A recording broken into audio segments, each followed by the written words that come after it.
Fire, what you saying? Yes, fire key. Give thanks to life, fire. We are here on the early recording here, Ballhead and the Dread. We give thanks for everyone tuned in from those times till now. I have to remind the people, hey man, make sure you stay tuned. I Never Knew TV. We have a what do you want to call it? A star-studded guest list coming up soon. A very powerful reason. So make sure you check it out. Also, Far Right, tell the people about the documentary there. Yes, I the cure my pain marijuana documentary out now, No, big time, and that is in the description. Far Right, what we're reasoning about today? Well, today we are reason about the Bob Marley movie, and sometimes our movies like these tend to set a precedence and can maintain a legacy even more than a documentary per se. Cause I don't know, a certain type of people alone listen documentary because of the connotation it come with it, and a lot of people are really interested in learning the way there. So as a movie and I really excited about it for system and I got tell no lie to no one still. So yes, I All right, say by when I was like a little kid. I can't tell you what movie. We spoke about it too previously, but you said the same. Yeah, you shared the same sentiments in regards to. I can't remember what movie I was so excited for in regards to coming out. I think the last one was probably something called Sunset Park because I was in a basketball vibe, and there was a Martin movie called Run Till That. I don't know if people remember that one. It was like a stand-up thing, but I'm excited for the movie. I can't wait. I have to be patient. It's coming out 2024. And I want to say that the movie's on the heights. Respect a lot of Jamaican actors in it, which I was happy to see. They didn't put out the whole cast, but the cast they did put out Savannah, the sweet singer there. That she had about 3 albums. She was with Protege in them for a while. I think she's not with him anymore. Respect to the great Hector Lewis, right? Hector Lewis is in there. Naomi Cohen is in there. I think she's playing Marcia Griffiths. Aston Barrett Jr. I think that's super dope. He gets to play his old pops. The great actor Sheldon Shepard and Everaldo. I believe Everaldo's in there as Lee Scratch Perry. They didn't put it in the cast. It seemed like they didn't fully put the cast up yet, but I'm pretty sure Everaldo. It's a next legendary Jamaican actor. He's always in music videos and all plays. But oh, the main act. Sheldon Shepherd. No, I call it Sheldon Shepard. It's a next brethren. He's like in Busy Signal videos and Vibes Cartel videos. That brethren. And the main the person that's playing Bob Marley, Kingsley Ben Adair. Hope I said it properly. One English. A lot of British actors in there too. I wasn't shocked about that. I'm just glad that they have Jamaican actors in there to carry that essence, to carry that energy. Also, people who are musicians, that play the part of musicians. And as I said, great actors like Sheldon Shepard. Great movie, Fire. I think this is the greatest thing for reggae and brand Jamaica right now because people probably don't want to hear it, but reggae needs a shot and in the arm, right? They need a little shot. I'm not going to say it needs reviving, but it does need a shot of inspiration. And as you stated earlier, because it's a hey, it is what it is. A lot of people don't like documentaries. It is what it is. I don't know if it's the academic format. They're not into documentaries, even though there have been numerous documentaries, some good, some not too good, about Bob Marley.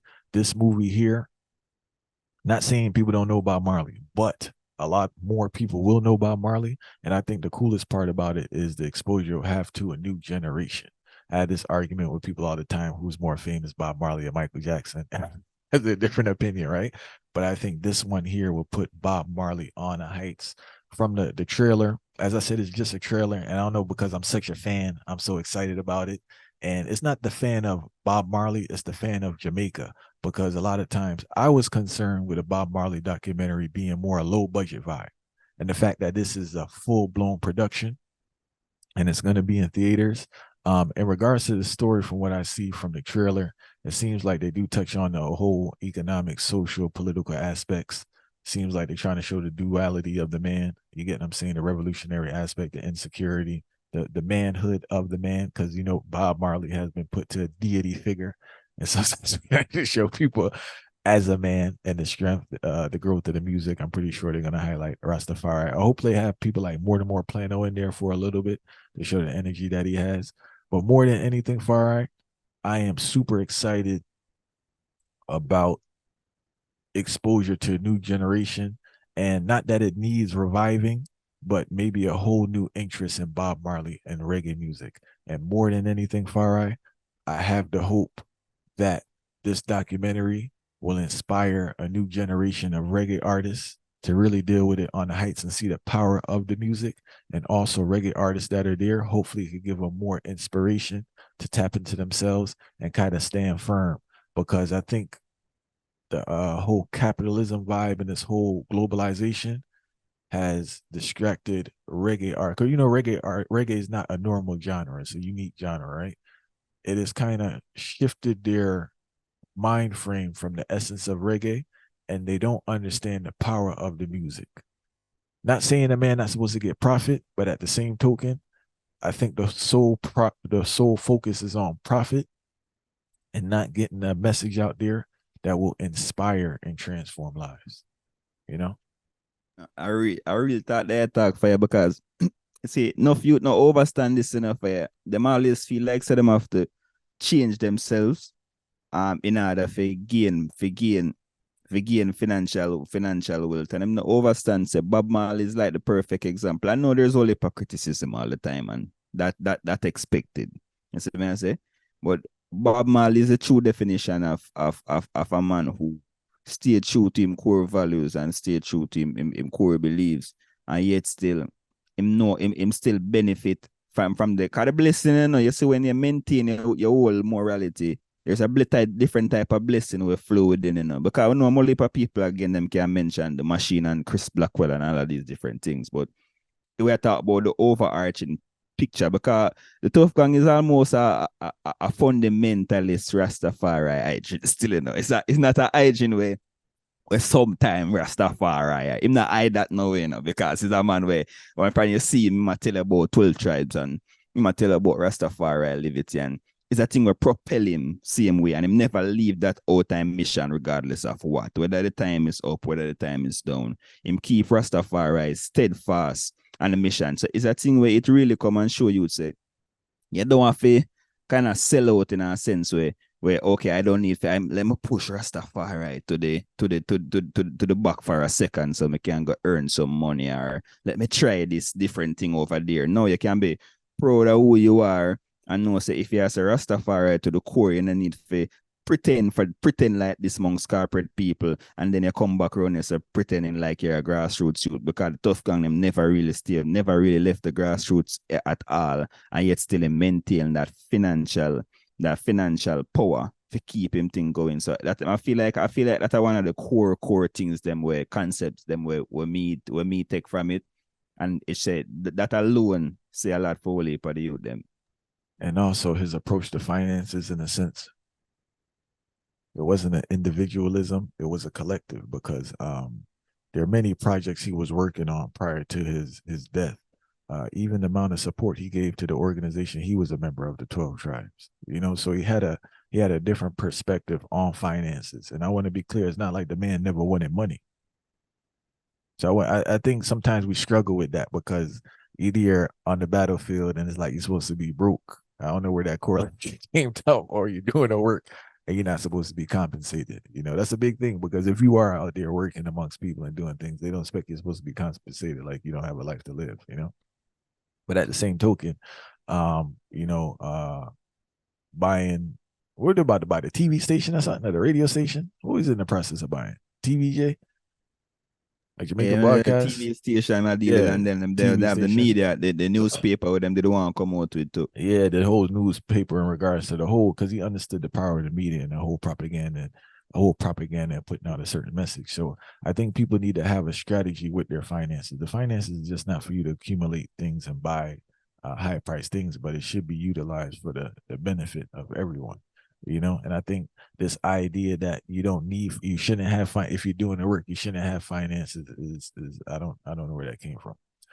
Another thing I want to talk about, Farai, is how much it would benefit brand Jamaica. Now, tourism is up in Jamaica, crime is up also, and there are other many social ills. But I think by this movie, once again, it'll bring Not to say Jamaica's struggling in the tourist industry, right? But it'll bring a new whole population of people with an interest in Jamaica. Remember, it's propaganda at the end of the day. You know how people get caught up in the rap shit. They're gonna see the movie, then the man gonna wear his red, gold, and green tan for about a week. He gonna buy one Rasta belt. He gonna listen to some burning herb. If you don't burn herb, he gonna smoke a little herb. I mean, burning spirit. If you don't burn herb, you probably try some herb for a little bit and get in that spirit. Then you have those who take it a little further and say, yo, let me go to Jamaica. Let me go down there and check out the vibe. So I think that um it will help Jamaica tremendously for a duration of time too. I don't think it's gonna be no hype thing. That just I think Jamaica get a good run for 5 to 10 years off of this movie if they deal with it properly. And I think I'm not sure the strategy. I don't have too much confidence in the government, so I don't know. I don't know what entities would come in place to benefit off of this, but there will be the country will get positive exposure. Put it like that. The country will get positive exposure. I'm not sure how deep they delve into the history. I haven't seen the movie, obviously. I'm not sure how deep they delve into Rastafari. Also, I think Rastafari benefit tremendously from it. Also, I know people fight it down, as you said, and say, well, it's a 12 drive thing and it's a Jesus Christ thing at the end of the day, right? But Fari, you want to say something on that? Yeah, all right. Me like how you touch that because that's something I'm really the one reason about too. All right. Let me make sure we're very vivid on this particular part, right? So the first notable thing that I can see coming from this in regards to a lot of far right ones is them are go find the excuse of that it's say Paramount and Hollywood, so to speak, create a movie, right? And then right after that, there is no credibility will come towards the movie or anything of that essence because you know what the whole mentality is. We from a Hollywood that put it forward, we don't want nothing to do with it. And you don't know them. Some probably have the whole conspiracy against come and say some white man behind the scenes and them shoot it and it's not really a Bob Marley. Bob Marley, them own the rights and all of these things. Yeah, yeah, we overstand this picture, but me keep on until the ones them say we want what people them for say beyond that. You see me I say, especially me I talk to the Rastafari hydrants and cisterns them, because I don't know, we live the liberty, so we can talk to them. More them, more the ones them to see beyond just this concept of always a white man or a Hollywood or them thing. Remember says the message, and the Rastafari is being propelled to the world, so people can understand what Rastafari liberty is, or a man stay steadfast within Rastafari liberty and still strive, because Rastafari imagery, Rastafari message, Rastafari sounds, and Rastafari works is all over this concept. So you see, as we as Rastafari ones, one thing we never really learn to do the right way is to overstand like them call intellectual property, and overstand how we develop from that and how we use propaganda as a thing for push forward. So I think that is the more message where Rastafari agents and systems supposed to take out it, as opposed to looking at these type of things as a negative. Because you see, if we learn how to use propaganda towards we benefit, then we will strive and we start learn how to add the economic prowess to the thing. And once you add the economic prowess to the thing, that's when this real strength come in, because there can be no powerful movement without an economical development towards it. As a Rastafari agent and system, have really kind of see the overarching picture. Remember, that's not the trailer alone, man. I just say we don't really know what the movies contain fully, but by even the trailer yesterday, man, I'm sure you say the tough gun get shot. And through the man, they deal with the revolutionary work. Same way, the man, they still want to do the do a peace concert for make people see the true powers and powers. You see what I say? And then when the one them say, we want to start from the beginning. You see me I say? And at the beginning, really want to start from the same thing me grew up. I hear the Naya being gay, I train them, I hear even the Bobo, I train them, and 12 tribe, I train them. Same way I say, we have to start from the beginning, because Rastafari was there from the beginning. Something very interesting. We talked about this to fire. I got the museum yesterday. And in the museum, when I seen at the museum, I'm have to laugh. I see a calabash in the museum. So it just goes, these are things that we talk about all the time, The man have a calabash in the museum as this ancient artifact. And when me look on that, me looking at my bag. In my very bag, there is a calabash of me. I will come and drink out and I eat out. It just goes to show A Rasta people, me see, I've Calabash D&D out, so it show me, say, Rastafari, ancient people, and then there's so much other people who have benefit off a Rastafari. But because we sit down and complain about who benefiting off a Rastafari movement, we just stall and stuck and spend 100 years a complain about who are benefit, not realizing, say, see the real Rastafari right as a living and breathing people in love with the concept of Rastafari. So how the real Fari them are going to say, how them are going to take that further, advance that further, and capitalize off of that using the same propaganda aspect. And Fari, what I've learned over the years through my interaction is that there's a mixture of infighting, which is terrible. I was shocked at the amount of infighting that goes on, but also short-sightedness, right? So you speak about the propaganda, and there are different perspectives, different ways to look at something. So say we have this movie, and as you stated, we already know fire gonna burn. Some people gonna burn it out. They're gonna criticize the Marley family for not doing this. They're gonna say Paramount, white man this. But they're not focusing on how this movie is gonna inspire others to rise up, Black people to do great things, and people benefit long term for generations to come. And I think that's the biggest downfall, in the sense that, as you said, while they're arguing and talking and doing nothing, right? They're not seeing, they don't see, it's so one sided with certain things. And I think we have to look at things from different perspectives. Yes, there's a negative side and there's a positive side to it. And also, too, um, we struggle with seeing how our works will benefit the next generation. We want to see all the benefits for what we do in our time, and that's just not the case. I know that's a capitalistic vibe, in a sense, that I have to get the profit right now, but a lot of things that we do, we won't see the benefit from.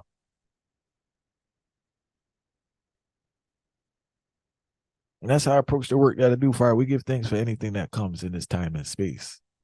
But I know that the things that we put out and do will benefit people long term and help people do great things in the future. And I think that's the glory in it. But it's like, if I don't benefit from it, there's no benefit from it. That's really the mind frame, Fire. If I personally don't benefit from this thing, there's no benefit from it.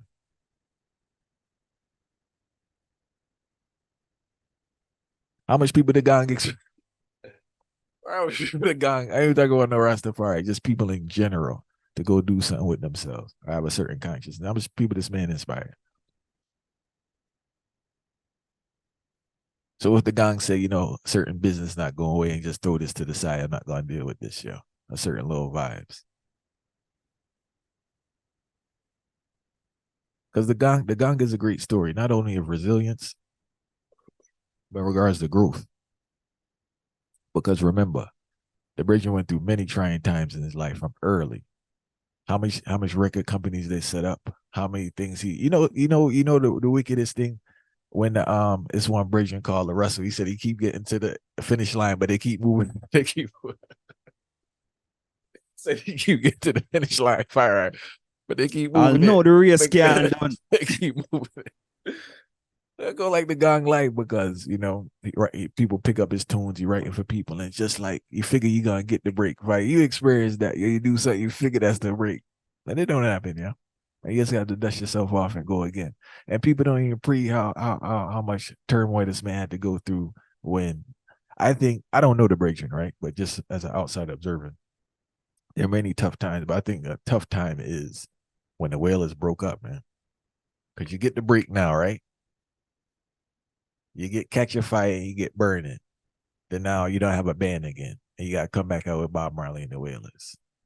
And basically the whole time you've been amongst these people, making music, creating melodies. Was that 1974, 1975, 1976? When Naughty Dre came out.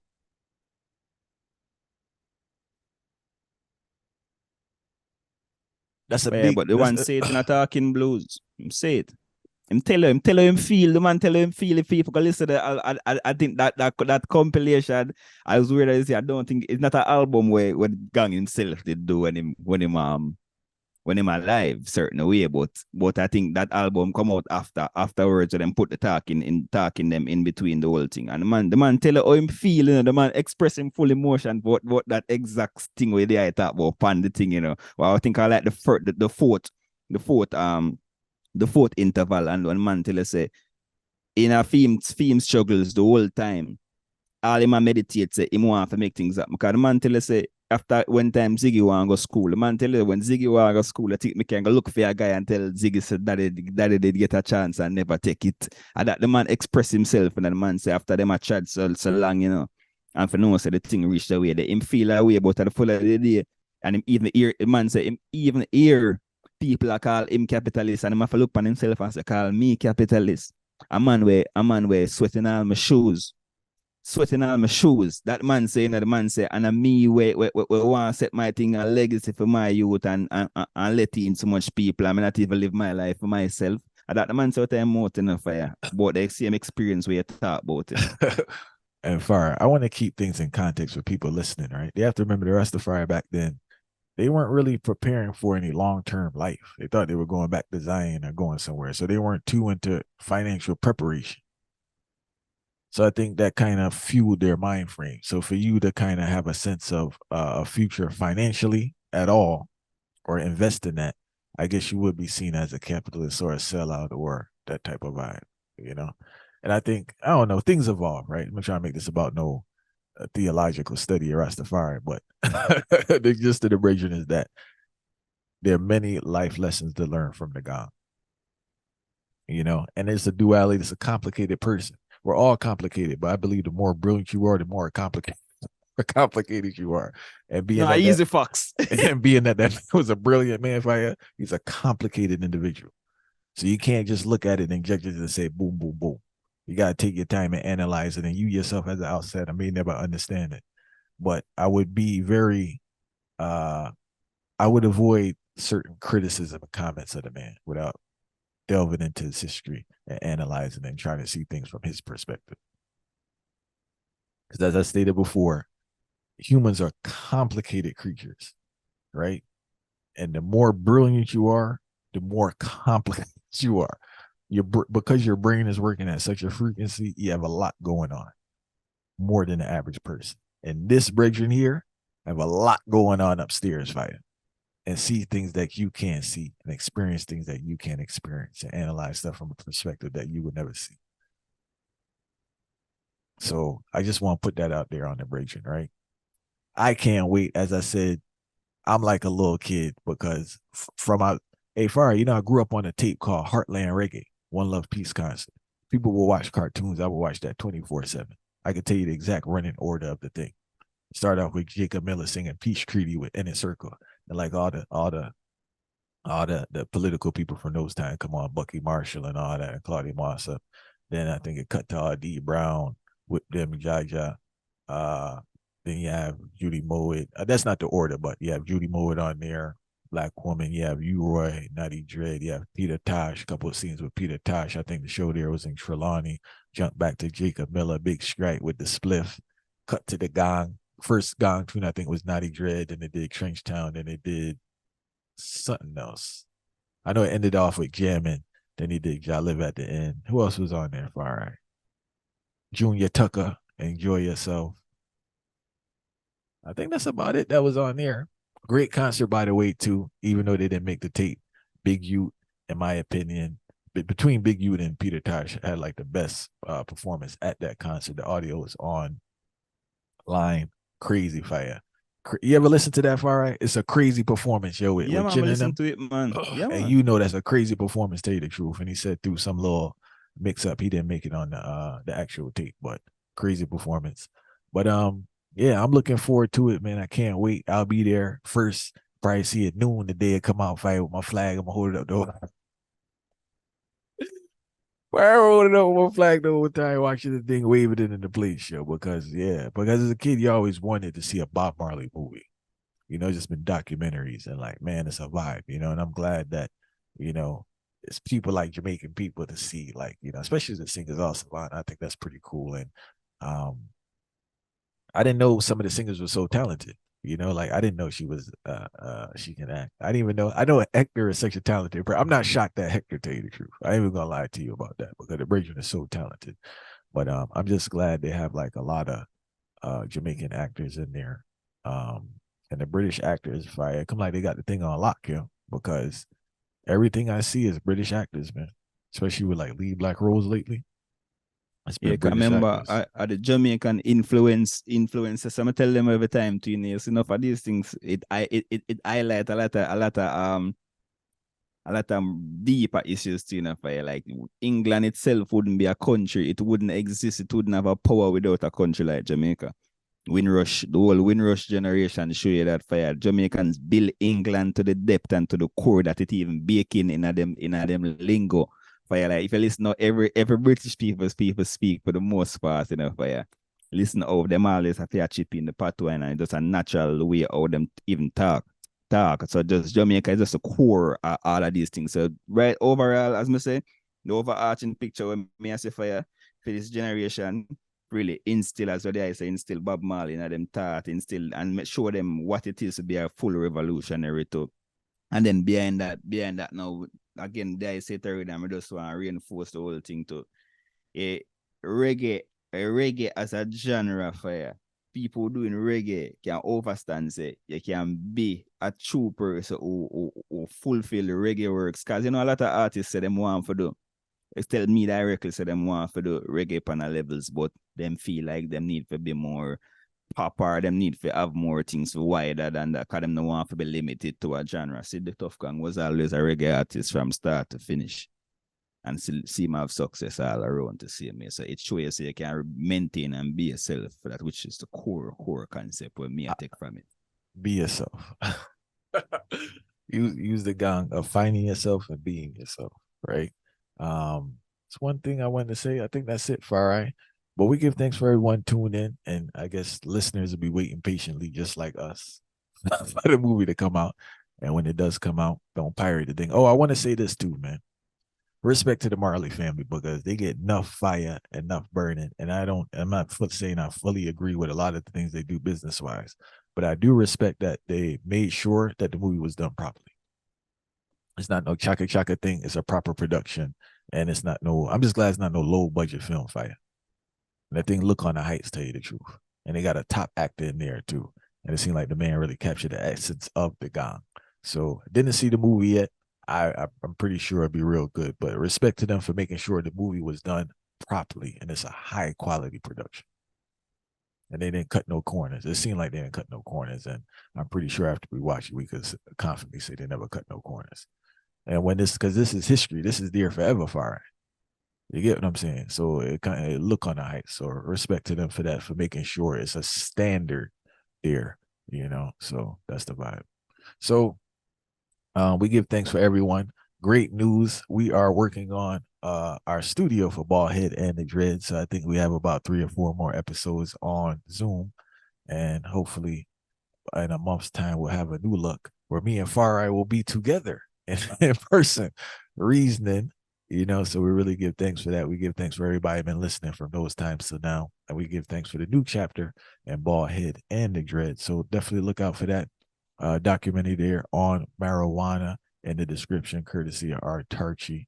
Definitely want to check it out. Very informative. Also, if you have free time, make sure you visit ineverknewtv.com. So many guests coming up. I don't know who to say. You better tune in, that is. And also, if you want to hear some sweet roots rock reggae music, we are playing I Never Knew Radio every Sunday, 9 to 11 a.m. on WLOI.org.